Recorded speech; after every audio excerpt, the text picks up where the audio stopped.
Сайн байна уу? Та бүхэндээ өнөөдөр Make Up for Life-ийн Palmastering контурыг танилцуулж байна. За энэхүү Palmastering контур маань маш тод гарцтай бөгөөд бодоход маш хэлбэр байгаа. Одоо та бүхэндээ энэхүү контураараа зурж үзүүлье.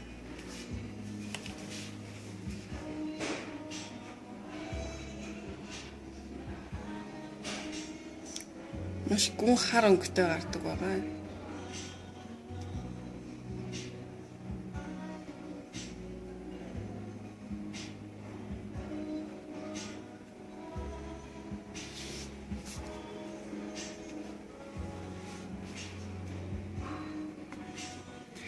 За мөн энэхүү Palmastering контурыг авсан тохиолдолд Make Up for Life брендинг Cleansing Oil буюу тосон цэвэрлэгчин жижиг савлгаагаар хамтдаа дагалдаж ирж байгаа.